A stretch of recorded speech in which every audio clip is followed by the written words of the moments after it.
Welcome. Welcome back to another episode at Consciously Evolving Enterprises. I'm going to play you guys another story. Please like, subscribe, do whatever you kids do these days. The Lord and Lady of Brassing Town.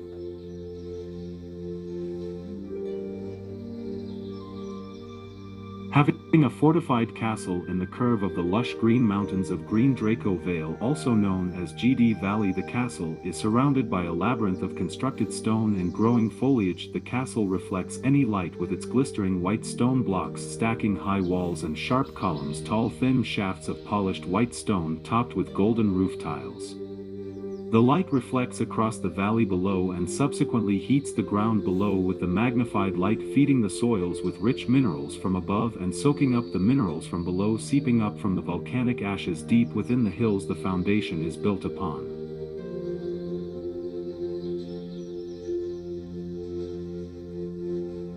The cascading waters that fall from the mountains behind the castle add to the concoction of luscious growth, a jungle able to hide dangers within, the thick forest full of fruiting trees and growing vegetables. Berries, vines cover the base of most trees. When the shade and berries could not grow, mushrooms would grow. Where the ground was open, it was littered with eatable vegetation. Hunger was never a word known to the peoples that lived within the Brassing Town, for as long as the days lasted under laws of his lord and his lady. His lord invokes the laws of his king, and upholds the king's laws with passion and dignity. His lord is there for the people's best interest, at the center of all investments, and the core values are fair and are reflected in the actions of his lordship and her ladyship. The jester entertains the lives of others. Growing up, his mother and father lived in the castle, his mother working as an attendant to her lady, the child's father working as the lord's personal blacksmith, making the request of his lord's design. The child boy was handicapped with blindness from a young age. However, with time and practice, the child's son became a jester in the court of his lord and his lady. That was the beginning of a journey. In a distant future, this child's son would gain the title of the lord himself, with daughters by his side and parents stand to admire the proud achievements of their son.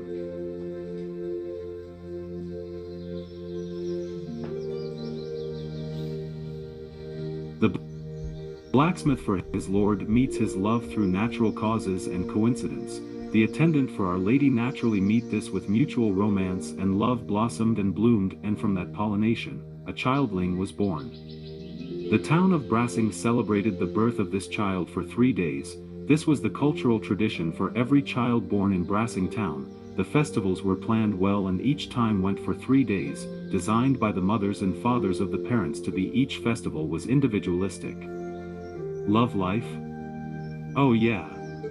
Music, dancing, food for everyone, fun, health and love was abundant for each and every one. Until this night, no fear or panic had ever been felt by the masses before. No need to reinforce safety and the comfort of love and the last kiss good night. Never had there been whispers of monsters hiding in cupboards and under beds or tapping of windows. There was no madness from continues. Interrupted sleepless night, hysteria and hallucinations collide with reality. One dreadful incident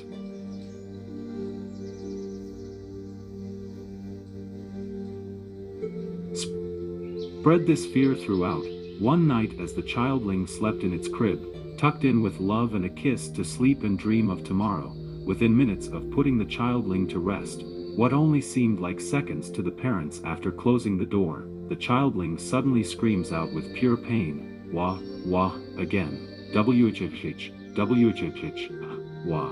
The hall seems to grow in distance as the parents panic, running to the child's aid. Again the screams were heard. Finally, reaching the hard wooden door, somehow it stuck, swollen into the frame that holds it, and the flapping of wings can be heard on the other side of the door. His father bangs the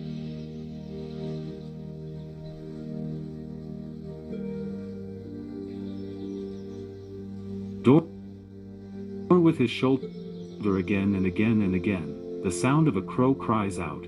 It's heard attacking the child. K-A-H, K-A-H, K-A-H, W-H-H-A, Wawa, Waha.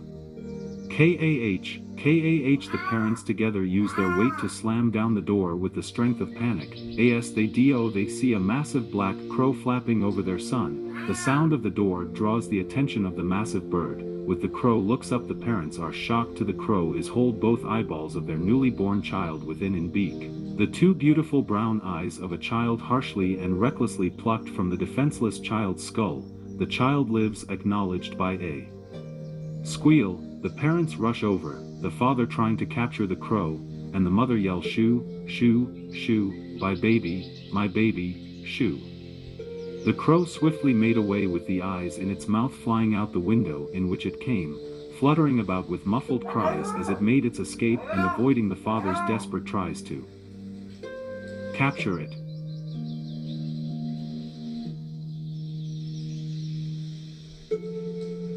The black crow was driven by a wicked nature. Edward Zipper, a shape-shifting predator of opportunity, prying on the unwitty, knowing the eyes are of high value in a dark realm. The eyes of a newborn child hold pure innocence and cannot be tainted by any evil once removed from a child that is yet to experience the evils of the world. The eyes of an innocent child taken for trade and now lays in a jar on a spellcaster's shelf. Next, the pickled parts of animals, flowers, herbs, and leaves. Still living by the liquid it's held within, the den of the spellcaster hides deep within a darkened forest. However, this spellcaster has unwitty apprentice. Through the distance eyes the child learns through dreams of a distance den, dark, hidden, just like the memories of the dreams themselves.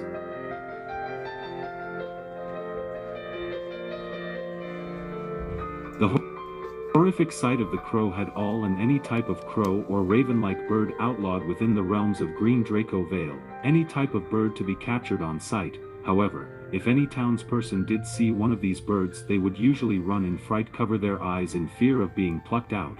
Almost everyone now lives with the fear in their heart that the raven's claw would pluck your eyeballs straight from your head. Dread if you are ever to make eye contact, or see 7 or more flying or perching at once. Before long any black bird became a dark omen. The lack of sight did not seem to play any hindrance to the boy child, as acrobatics became his strength. The boy child trained with his Uncle Jim, a man of many cultures and wise in many ways. Artistic performance played part in the arts of self-defense. The art of self-defense came with devotion to very muscle, every bone, every sense of the body finely tuned and practice in everyday life. The boy child did not train with any other, as his parents feared actions and movements with his blindness play hindrance and he would come to harm himself or others. However, once the skills training began, it was abundantly obvious the child was not held back by any cause, and one may be mistaken to think he was not blind at all, and if wasn't for the lack of eyes his blindness would come under suspicion of being lie. As the boy child grows, so did his skills. The education was absorbed and, when used, exceeded all expectations.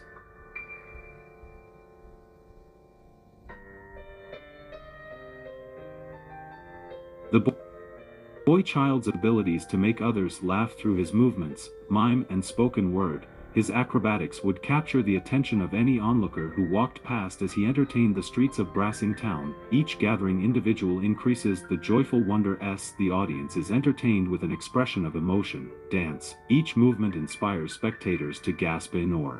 Before long the man-child was invited to perform for the royal ball, to join his lord and his lady in a grand festival to celebrate the birth of their child, a small lady childling gifted by her mother with golden locks from birth and the bright blue eyes of her father. This was to be a performance of a lifetime. However, the man-child would not be performing alone, as this was a celebration of love creating love, the request from his lord to have the performance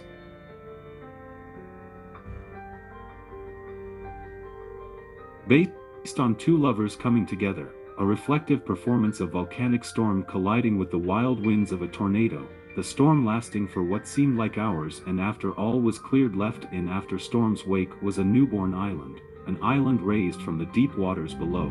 The island already blossoms, flowers are all colors in full bloom, trees as green with thick vines any childling would give to swing upon.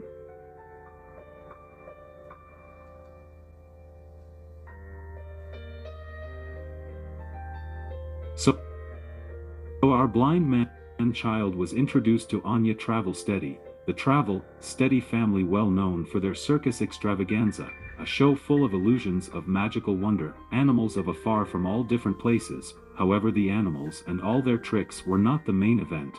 Anya dances with fire, balls of heated flame surround her body without burning, the flame and her dance and weave, a sight unseen by the boy-child. However, the heat of the flames dance across the center. Dirt floor, her voice emanates, "Come join me," from within the flame themselves, circular motions of moving fuel balls of flame. The man-child steps closer without hesitation into the heat of the burning flames. The step forward has his foot meet hers, left foot to left, then closer knee to knee, hip to hip, now coming chest to chest, surrounded by a vortex of fueling flame. Twisting and turning, she remained in complete control. Face to face, her eyes see into the abyss of darkness where the man-child would have.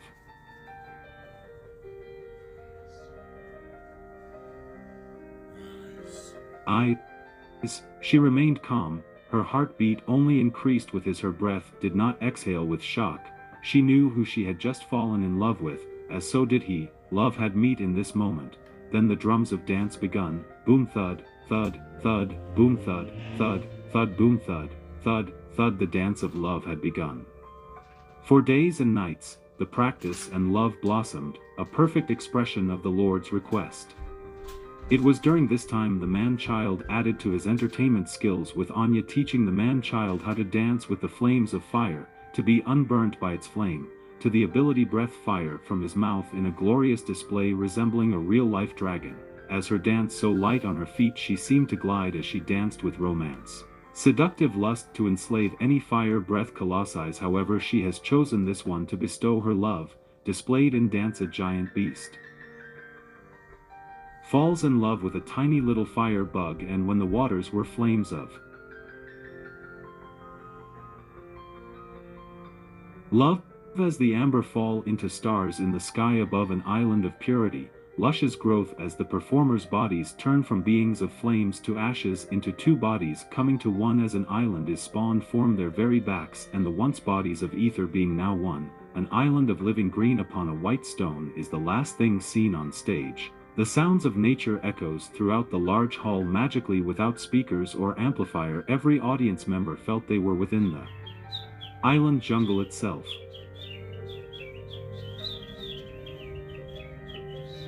The performance was flawless. Thousands of spectators cheered and applauded.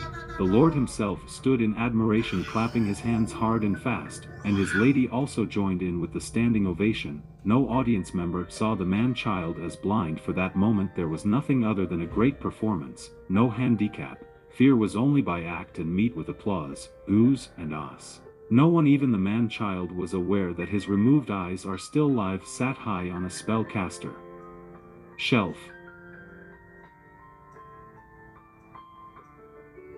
The performance would have the man-child become one of the Lord's royal jesters for everyday entertainment, a mask covering the sight of his absent eyes, and before long he was no longer recognized as the man-child and had gained the respectful title of the royal jester.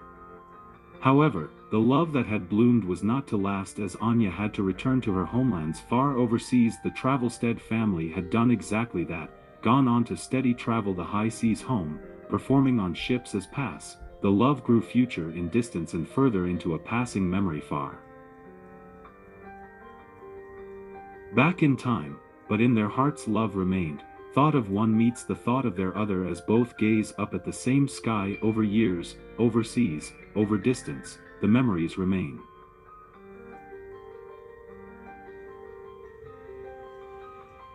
The man-child remains unwitting to the fact he receives teachings of the spellcaster's practice are images fed through distant dreams to the sleeping jester. The spellcaster lives in dark woodland, a small hidden den, a cave tree dwelling hidden underground deep within a dark forest, the only place crows gather and flutter, crying out the dangers of the forest floors below, thorns in place of flowers, rot in place of growth. This was a place of death that no individual would like to go. Yet two innocent eyes look on, untainted by evil. The learning continues. Upcoming vengeance is predicted for a dawn that comes soon that will have the man-child learn as to where his foresight is being held alive and captive.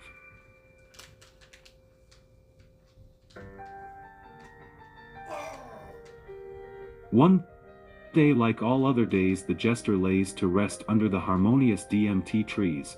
As he he ponders the shapes of the clouds, what these big fluffy white balls would look like as they move and take shape with the passing winds high above, the glamming sunlight brightly burning through the passing shades of the fluffy clouds, the sun's light so bright its heat is felt on the flesh, fueling the skin cells with energy just as it does to all surrounding living organisms. The jester feel the connection to all at this moment, and at this moment he falls into a deep sleep of meditation, further and further into a deep and deeper sleep, and in a dream full of darkness something illuminating light over the herniation, coming closer, the light it shines can be seen without eyes in this dreamlike state, the light leading up a path, coming closer, brighter, a ball of light bright so bright it's seen without sight, so warm it comforts any fears.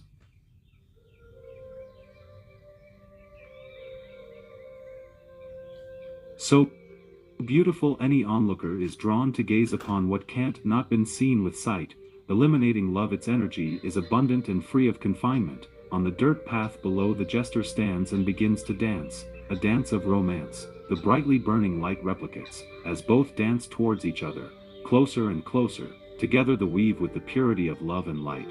Dancing light that begins to illuminate within the jester's belly, lounges, up through his chest and finally a light emerges from his mouth and gently makes its way into the dancing ball of light. For that moment both burned brightly with the purity of light, raised off the ground. Even gravity had no place in such a realm, as both depart back to the ground below, separating with distance after such a romantic dance and the experience of something else. However, in distance the light traveled further and further away. The buried memories of abandonment flutter the jester's brain, tears of loss fall from his face, a sadness once felt now present again as the light left his vision of sight in this vivid dream.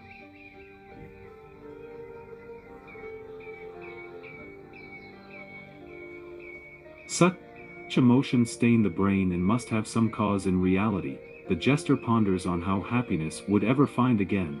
This was his final memory of a fading distance dream. As he slowly awoke under the DMT trees, he was not alone but held a newborn childling in each of his hands. Crying with hunger, surprised and confused, the jester questioned and came to terms he was now a father, soothing the cries through song, goat's milk and a father's love. They traveled back to town. However, as they walked through the streets, whispers were spoken of the children being a vibrant illuminating green skin, normal, beautiful in every other manner. However, they illuminated in day and in night. They begun to share a love for green beans, root sprouts. However, beetroot was the favorite among all else. The children grew fast, faster than others their age. Still, as children would be normal in every other way, and their father done as best to be done, being the father to be proud of. This was noticed by all in his life, and the jester grew beyond such title and had earned the respect of not only his father but of his lord himself, and as do so the former jester was awarded knightship for the love he brings, rightful love for family. His lord's knight was dubbed with knighthood of the highest order and had become Sir Jess Star Knight to his lord, and his daughters Angel Eliza and Frankie Jade were seen as princesses among the castle and its people.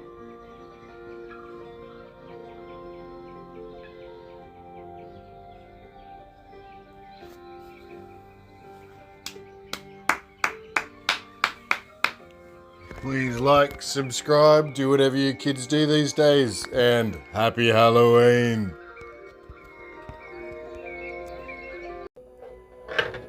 South of the dark pile coves and far black mountains. East of the Elder's Rest, giant beast that forever slumber. North of the Dracophi Islands, the lands of life and living. All families live, love, and lose, so the creed of Brassing Town is, if it harms none do what you will.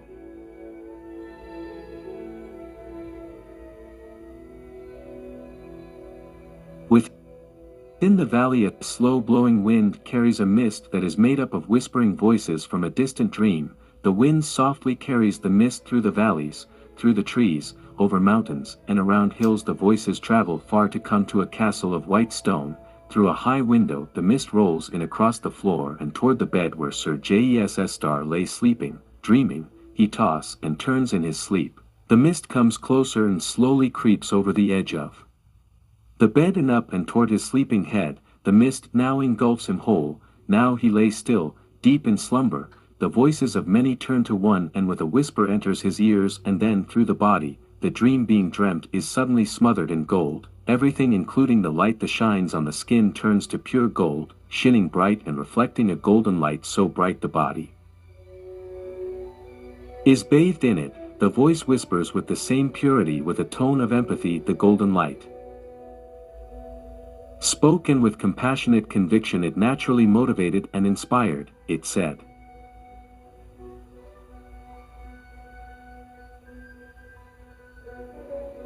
"Be calm and sleep, rest now, a journey begins tomorrow. With this message you will not stray, the guidance you will find the way.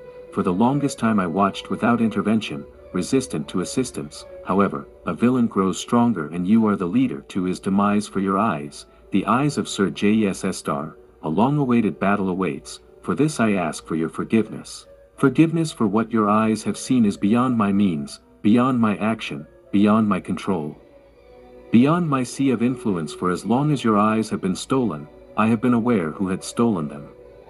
The spellcaster Edward Zipper was hidden within the cloak of a black raven crow, and had been the violator to take the eyes of an innocent childling defenseless against such evil deeds. And ever since that night a burden lay with me day and night, and so with the knowledge that your eyes, dear sir, are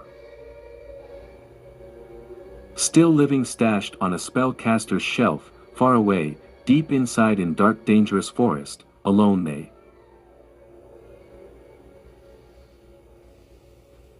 await to reunite, but without a voice, they cannot scream for help. Without limbs they have no chance of escape. Without eyelids accustomed, your eyes have become accustomed to the knowledge that now flows from the realm of dreams, and flows without hesitation and delivered to your subconscious as if it was all just a vivid dream. How do I know all of this? I am your king, King Draco of Dracophi. Now awake, the journey towards a battle awaits. Watching through the purple haze of flamelit crystal fragment, the spellcaster Edward Zipper spies on those he has already caused pain. Peering through the vortex of magic crystals, Edward Zipper watches the dreaming night Sir JSTR. The words spoken to the night in his slumber were also heard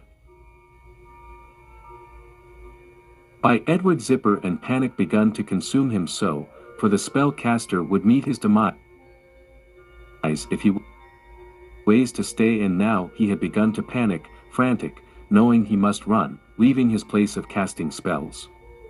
We see Edward Zipper clearing all the shelves and all the book, packing all the jars but one, muttering, ranking to himself only these words could be made: "The owner is coming, for his eyes upon my shelf. No defense, he knows everything else. Yes, yes, no defense, as knows all that was to be learnt. No, no, no, better go now, now, yes, leave the jar and take everything else. Leave the jar awaiting his arrival. Out of harm's way I'll be, yes, survival a guarantee if we leave now, quick now, shuffle, shuffle, shove, push and jam any and everything into the carry sacks, right away, yes, yes, abandon this place, scurry on, okay I'm going, okay I'm gone. Leaving only a jar with 2 living eyes, done. Yes, it is done, a seed has been planted, someday to grow, where ill will come to collect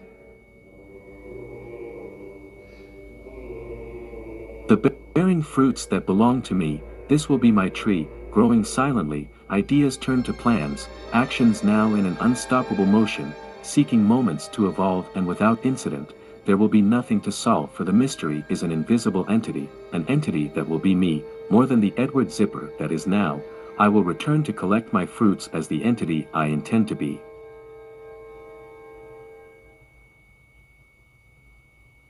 Back at the castle of Brassing Town, the knight's men are fitted with heavy metal armor, tightening the armor straps of war. the bound exterior of metal meets with leather, the leather is gripped by two hands, fasten the straps tight, tighten to keep safe the hearts that keep our memories well remembered in the place they will always be, and the farewell to our families will not be the last memory that stains our brain, as we will return with glory, and if we shall not pass through these gates once again, may we be forever in your hearts as well, and there we will live on.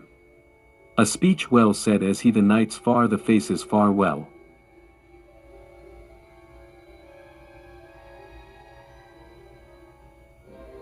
The faces of a maiden and two wide-eyed children bear the emotions that one has to bear when a farewell is not a goodbye. As the maiden with strawberry red hair grasped two children, the emotion felt throughout their bodies, and so from tip to toe the children begun to emanate and illuminate a vibrant green, pulsating in sincerity with each other's hearts, clustered together waving farewell.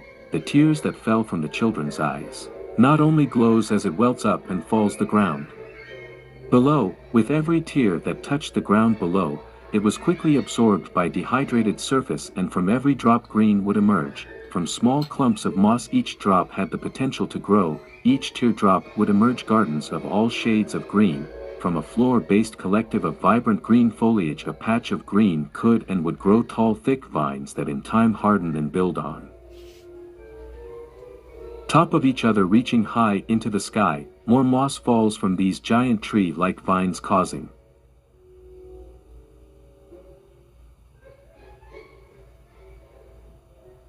more patches of green moss to grow, spreading forth, giving off increasing oxygen, enriching the soils with mineral. Vegetation was abundant when chosen to grow from or within the mossy meadows.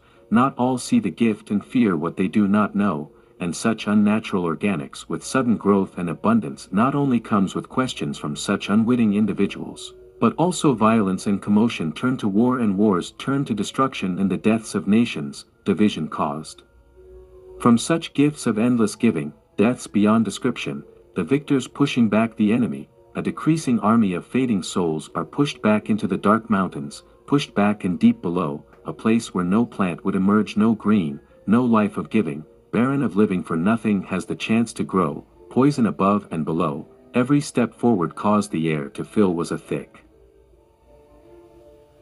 smog of acidic particles that float like fire smoke. All this evolved from the teardrops of a child.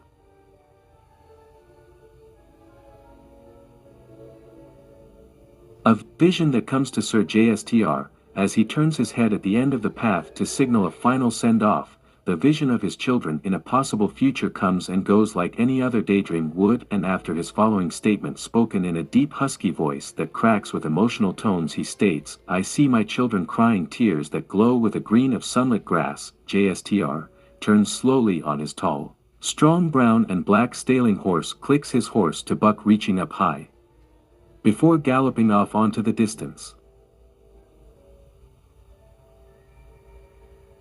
However, his men question among themselves, without sight how could he see the truth from a distance? Without eyes, how possibly to see events that are yet to be? Without the training of many masters, after many years, to see his children's tears? Without sight. Each knight in that moment was inspired and chose to join the journey, following his command with all the respect a captain would deserve. They did so with honor, and fear played no part. Chapter: A brotherhood band together for the journey of a knight's tale. Skellyingtons from the south, monsters dripping in gold and silver, from the dark mountains they came, invading from the south with swords of flame, the swords dripping with oils. They've been seen and sought for hunting and taking the youngest of us all. For this we will go to war. Within the dark forest there is a valley full of dangers awaiting any gullible traveler whom dare to come near, any whom stumble by intention or accident into a forest of darkness, blinded with madness projected from the forest floor. A twisted mind is an easy meal for the labyrinth of sharp, hungry, poisonous thorns. As confusion dissipates, you realize you have already met a fateful demise. As you join the call, a call that can be heard by those who go near, a whisper sending chills down the spine, a hypnotic call crying out for you to come join all things dead.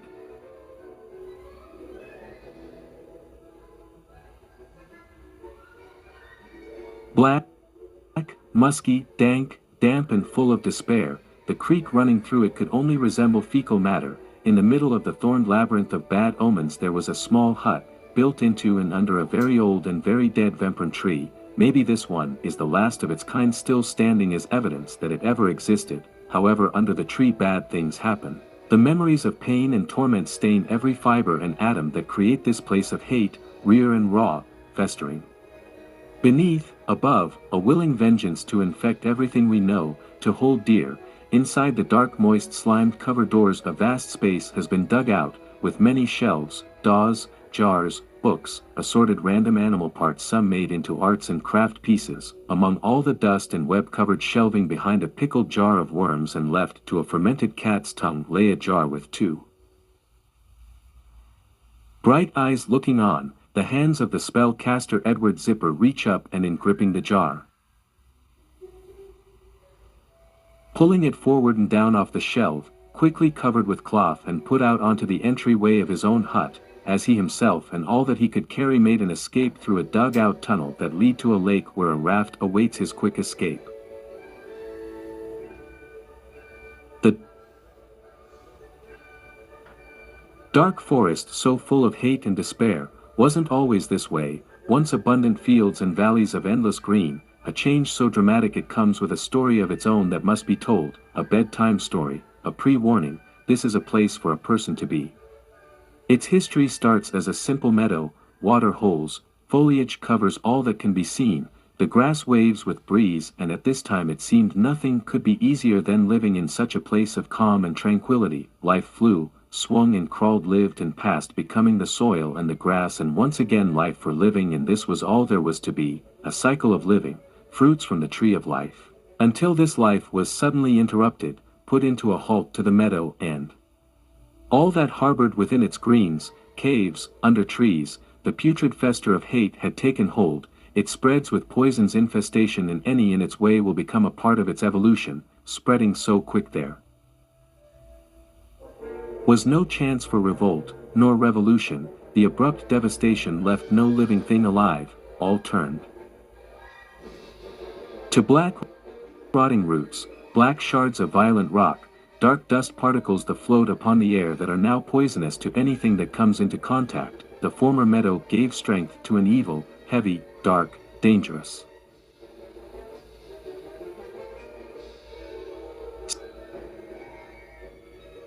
Such devastation come from one simple little seed of a bad deed that was not done. This seed was formed from the pure hatred of a brother. The brother has lost the love of his wife to the much tall, much richer, much more well-off older brother. This was a violation to the values they had committed upon. The hurt turned to pain, the pain festered into hate, that emotion, strong dark festering hatred, turned into action. And so the younger brother planed his final judgment on his brother. A conviction to display the emotions that had consumed him for so long. For so long the days were lost, the months passed staring at wall, imagining all that would be done to his older brother, seeing in the mind's eye those plans coming into reality, the blood, the carnage, the joy that would be felt in such a moment. The younger brother smiles at the wall where months have withered. The festering hatred had driven him into action, and murder was the only thought consuming his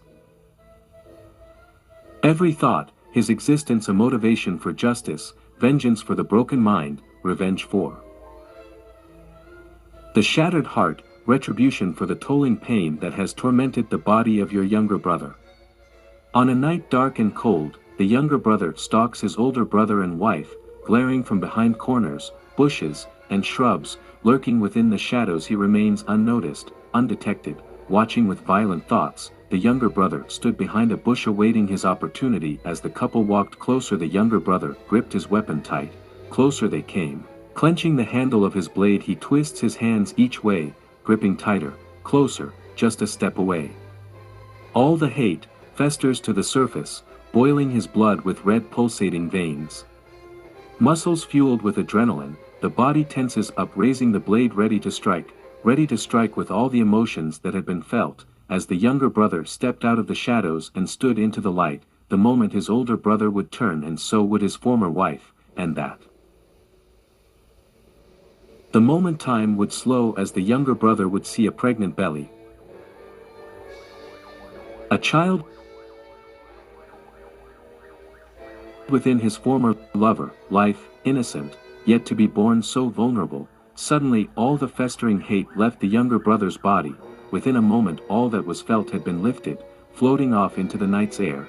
Feeling free from the burden of hatred and being released of this emotion, the younger brother laughs out loud. Dropping his weapon to the ground, and with tears in his eyes he greets his older brother, putting one hand on his shoulder. They then laugh together. And then the brothers embrace with a gentleman's hug and congratulations. With this embrace the brothers reunite, and in a near future, a family, a son, a child that would have his uncle teach him values and wonders of the world. However, energy does not die in all that festering hate, the passionate fate of another's demise, the putrid stench of all the rotting thoughts had to go somewhere, and so a seed was formed, the seedling floating into the night sky and traveling with the breeze like any seedling would. However, this seedling held a festering hate willing to consume all and procreate the darkness that grows from bad deed not done. Dark energy to feed a dark forest that grows, trunks of hate grow from intention, thorns grow from every evil thought that is will to be acted upon. With all the hatred the thorns grow into vined walls of unpassable design. A labyrinth of dark entities had begun to evolve, and it is here all dark things come to call home. Growing they have no nurture, only fester, and as it has been forever, never travel near the dark forest. Never be lost within the night, never trust black raven crows. Stay close to the path and never run ahead, for sticking together might just be the means to your survival. Chapter: The White Crow Raven. The white raven crow was once all the colors of the rainbow, its feathers black to anything other than its own kind, for when in the sun the feathers shone with the glory of colors, bright gleaming with a vibrant aureole of rainbow light. However, to eyes that are not a raven crow's all these colors are mixed and seen as one color, one tone of a deep rich black, the blackness so dark it seems to absorb light. What a sight it would be to see a raven crow in all glory! It is seen to be by only their view, a sight I'd invite, actually I demand it. The evil intentions of Edward Zipper read like thoughts on paper.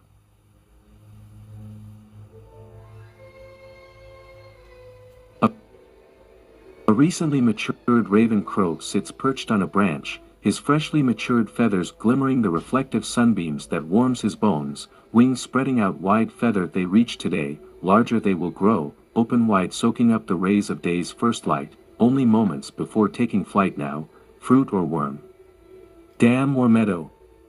This is the raven crow's only concern at this time, nothing to fear at such a height. There were no predators for the raven crows until this night, and after this night all raven crows fell victim to enslavement, for it was within this moment Edward Zipper would steal the identity of recently matured raven crow, the raven crow high above flexing his glorious feathers of poetic colors. Meditating in the light, the raven crow glows with a golden aurora of pulsating light, open wings ready for flight. Just as the raven steps forward off the branch, it falls nowhere, his wings suddenly held closed, covered in thick webbing. The recently matured raven crow cries out, "Carriage! Carriage! Carriage!" However, he has matured and his parents are long gone. Carriage! Carriage! Carriage! The raven crow's cries go unheard, no help would come. Trapped, with the assistance of none, face to face with his capture, it was none other than Edward Zipper. Edward Zipper crawled back down the tree and once to the forest floor took the captured bird to a handmade cage of wood and ropes. Edward Zipper then lit a small fire and begun to sing and chant, begun to dance and kick up the dust around the fire. As the raven crow watched on with fear filling every feather, Edward Zipper and the burning flames of the fire blended into one. As this happened, the breeze blew through the entrapment, and from the other side the raven crow's color followed. Like dust the particles of black blew away from the feathers, leaving nothing but white. All the particles reflect the colors of the rainbow and glitter with golden light, leaving the glory of color leaving the raven crow, like dust in the wind, the trail of shimmering colors black and golden float toward the flaming fire of Edward Zipper.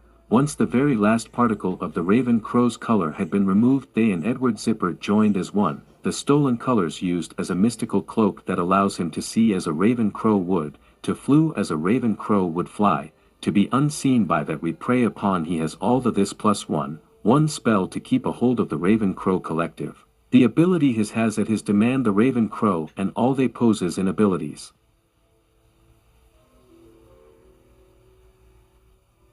The White Raven Crow was not under the control of these demands. However, the Rave Crow soon learned he had the same abilities of transformation, and as it may have been unintended, the Raven Crow shares the same knowledge and skills as Edward Zipper, as they are bound together by the stolen colors he wears. This Raven Crow is not just any white Raven Crow and would soon join forces with the oncoming troops of willing warriors, just in time as many lay injured and wounded only shortly.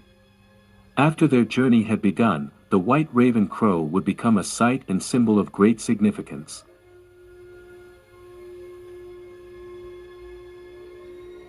Just as the eyes JSTR the stolen colors of the now with many years of maturity, the White Raven Crow, bearing the knowledge of where they are and how they remain living and await to be reclaimed, they too long for a day to reunite with the body from where they came, a common ground to seek what was taken, a common bound to regain that which was stolen, to avenge these events so none shall ever face them again.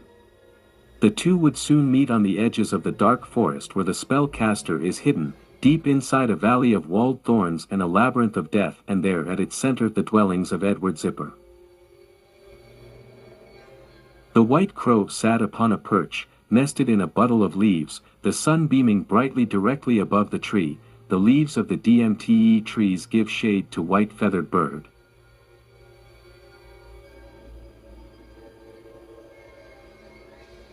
A perfect place to on the lookout for an easy meal of lizard, snail or snake, a perfect patch to rest my wings and see the day come to its end as yet again the sun falls behind the horizon. However, the thoughts of peace and tranquility were quickly interrupted by the sound of small swooping birds, begin buzzing past, whizzing closer and closer one after the other, snipping and snapping as they speed past, with all intentions to intimidate the White Raven Crow sitting quietly on his own.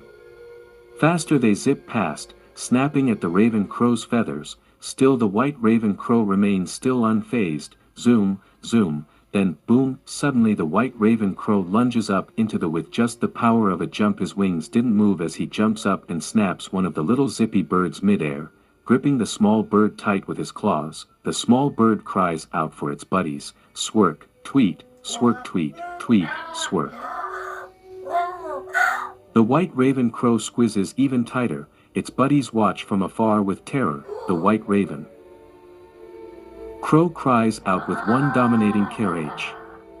Then eats the smaller bird whole, gulping it down, gulp, gulp swallowed. The other birds shocked looking on in horror.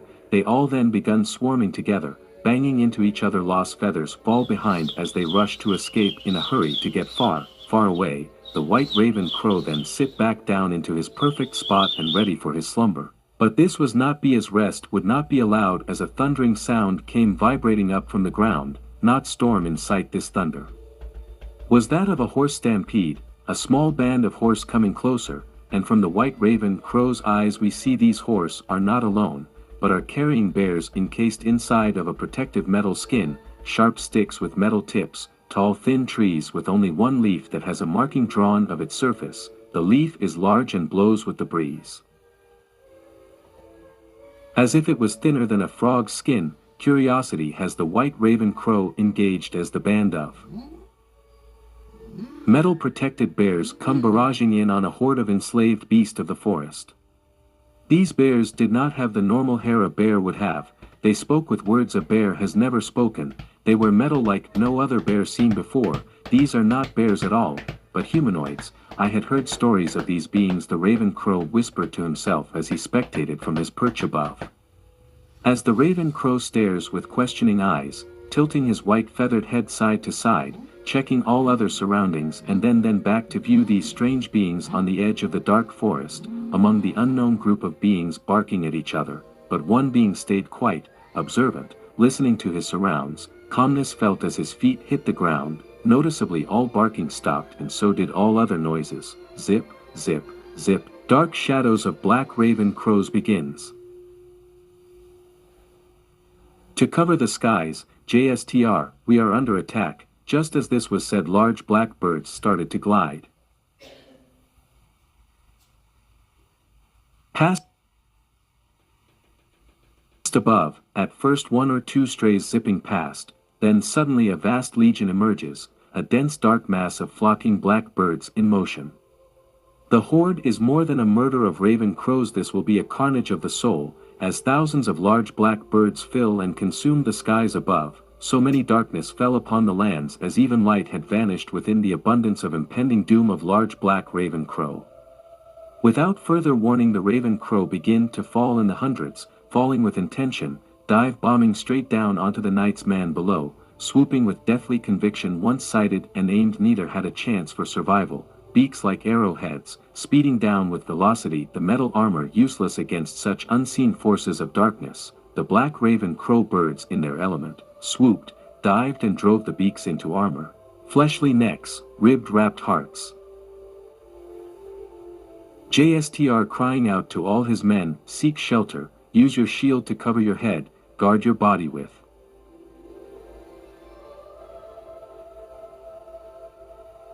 your sword, defend on retreat, take cover, seek shelter, shield yourselves and your brothers. A white raven crow watches on in horror, shocked he take cover, but as the sight of eyeballs being stolen, the white raven crow was filled with a compulsion that had not yet been felt. A growing strength for the ability to assist those in need, and from the nested perch the white raven crow flies down with thoughts of justice. The white raven crow's intentions manifest from within to exceed the boundaries it is held within. From the emotions felt, the white raven crow would make a short transformation. Without noticing this had spontaneously accrued, the white raven crow let out a cry on his arrival to assist. However, this was not the carriage of a raven crow, but the deep hollow honk of a very large goose. The bass tone honk hit the black raven crows with a sound wave that shattered their attach. The large swooping wings of the goose swept away the remaining black birds, the large goose swishing, squashing, stomping, pecking and eating any last reaming black raven crows. The now very large glowing white goose turns back to the injured brotherhood of Knight's man, and just as quickly as it had, the white raven crow had transformed back into its feathered self.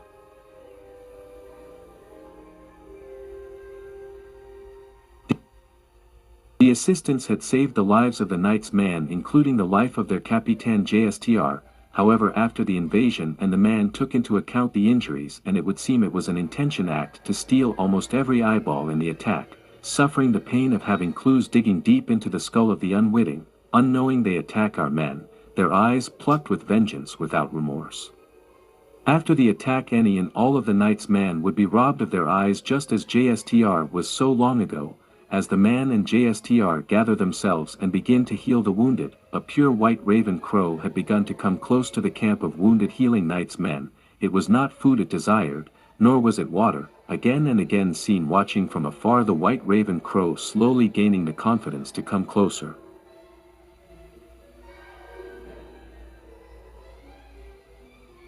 During the time the Knight's man healed and regained their strength, Sir JSTR would become friends with white raven crow, forming a bond through common dreams to gain that what was stolen. As the Night men regained their strength, they also commenced a new regime of training for the blind to see without eyes, to allow the echoes of the winds to be guidance of vision. They trained to allow sound to become a new way to see the world surrounding both you and I, learning to hold defense against enemies with the skills of movement, vibrations, echoes and sounds. For weeks into months the Knight's men trained from dawn to dusk, training hard until the lack of sight was no longer a factor, and they had grown stronger, and together even stronger. So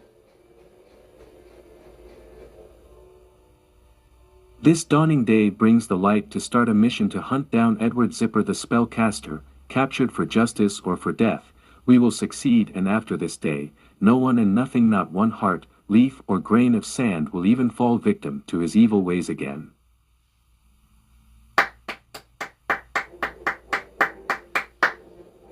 Consciously evolving enterprises. Please like, subscribe, do whatever you kids do these days. Please stay tuned for part 3.